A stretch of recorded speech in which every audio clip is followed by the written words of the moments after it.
Le Moriot de Patrick Sintas. J'en ai une autre sur Alfred Tulip. Maintenant qu'il est mort et enterré, quel bordel il avait mis dans ma famille. Il est revenu l'été suivant. Même casquette, même valise, même air de tout savoir sans avoir rien payé. Il ignorait que c'était son pénultième été.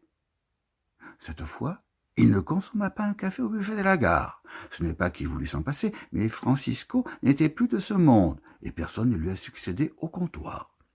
La poussière du désert avait recouvert toutes ces planches déjà sales et disjointes. Mais le quai n'avait pas changé. On pouvait toujours suivre la trace du chariot du porteur, un certain Torquato, qui boitait d'un côté et Amblette de l'autre. Alfred le salua, mais l'autre ne le reconnut pas. Peut-être à cause des lunettes de soleil, car Alfred avait subi, selon ses termes, une opération oculaire, d'une gravité telle qu'il avait bien failli perdre la vue. Ce fut la première info qu'il nous accorda, à peine entré dans notre maison, et en même temps notre mère arracha le carton qu'elle avait punaisé sur le chambranle de la porte d'entrée. Fred était de retour, notre mois d'août en allait être changé. Il monta sans y être invité, sachant que sa chambre était prête. Je ne me souviens pas si Juan était là.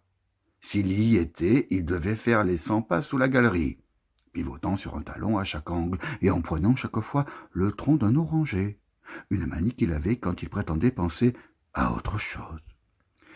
Ma petite sœur, je m'en souviens bien, attendait assise sur la margelle du bassin, une main dans l'eau et l'autre dans ses cheveux, de sauter joyeusement sur les genoux de celui qui se croyait déjà notre père, qui est aux cieux.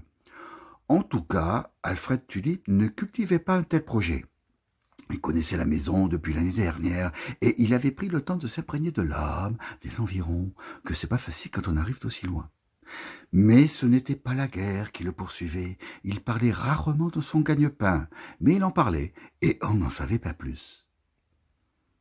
Il redescendit, vêtu comme l'année dernière, de pantalons de coton, d'une chemisette de coton et d'espadrilles de coton, le tout de couleur blanche, avec une légère odeur de lavande et de tabac. Notre mère arrangeait la table, fleurs et couverts, et la bouteille qu'elle n'oubliait jamais. Il se trouvait toujours un homme pour la déboucher.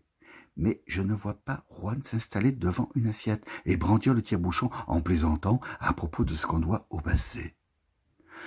Je vois Alfred prendre place. Ma petite sœur se glisse entre deux chaises pour se poser sur son tabouret. Notre mère tourne autour de la table et moi, je suis sur la 6e marche et je m'apprête à sauter, la 7e m'étant interdite, depuis que je me suis foulé une cheville et esquinté un genou. « Volo, je t'ai dit de ne pas !»